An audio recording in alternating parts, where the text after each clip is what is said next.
All right. Hello, everybody. We are getting back into the Pythagorean Theorem today, and I want to just break this down for you. It's a really infamous formula that you probably have heard of and learned throughout middle school, even high school. But it is the Pythagorean Theorem. It deals with right triangles specifically, which pop up all over the place. So it's important to know this theorem. But the Pythagorean Theorem says that if we square the legs of a right triangle, so a squared, and we add them together, b squared, then we get the hypotenuse squared. Okay, there's a lot of proofs for this, but a squared plus b squared is equal to c squared is very, very known formula in mathematics. But we're just adding the square of the legs to get the hypotenuse squared.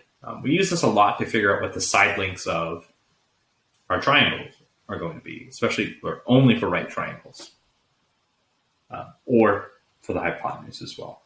So a squared plus b squared is equal to c squared. Very, very simple formula here. But let's go through some examples. So first example here is we're looking for one of our sides. Very specifically, we're looking for one of the legs. This is a leg. This is also one of my legs. And then the longest side is the hypotenuse. Hypotenuse. Okay, so we would just use the formula directly here. A squared plus b squared is equal to c squared. Well, in this particular case, we are solving for one of the legs. So let's just call 15 our a value plus b squared, which we do not know, is equal to 25 squared.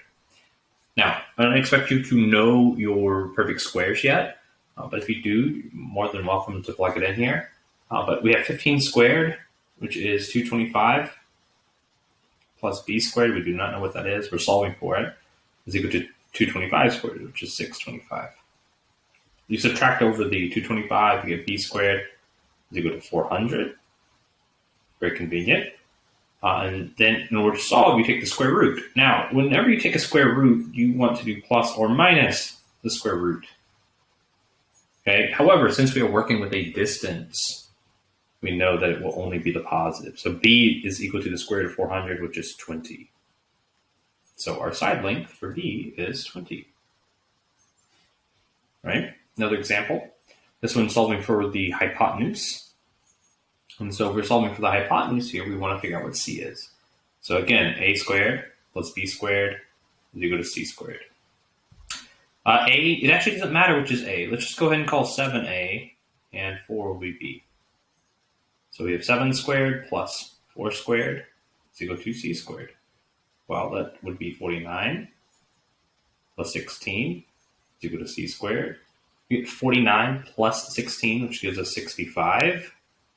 Is equal to c squared. The square root of 65 is equal to c. That does not break down.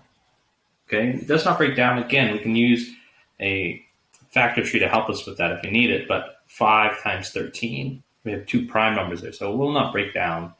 So the square root of 65. Now, this asks us to do it to the nearest hundredth. We're going to leave it as a square root of 65. You can always plug that into your calculator to figure it out. Right?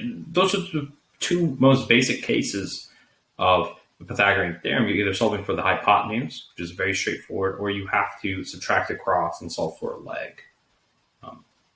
Now, to extend on this, there are some very important numbers that you should learn, and those are called your Pythagorean triples. Very specifically, you will see 3, 4, 5s a lot, and you will see 5, 12, 13s pop up. Those are your 2 biggest ones to look out for, and it's also important to know that you can scale these. We can have similar triangles, so we can scale them up, and it still holds. So if you double these numbers, 3, 4, and 5, you get 6, 8, 10. Okay, be on the watch out for those. That's very, very important. We actually just did one of those, right? Anytime you land on a perfect square, you're probably dealing with Pythagorean triple. In this case, you have 15, In 25, they have a common factor of 5. So if we reduce these by 5, you would have been left with a 3. My hypotenuse would have been a 5. So that automatically tells me that my opposite leg, or my remaining leg, has to be a 4. Okay, but then we would scale it, right? We would scale it back by multiplying by 5. That's where the 20 ends up. So again, very important there. Very, very important. But Pythagorean triples, especially 3, 4, 5, 5, 12, 13. Memorize those. Put them in your head. You will see them again and again and again on an ACT. And that's pretty much all we need to do with Pythagorean triples. The only other thing I would expand on with Pythagorean theorem specifically is that with Pythagorean theorem, we are using side lengths. Again, this was in relation to the distance formula, which uses point-based system. But it should give you a good idea here.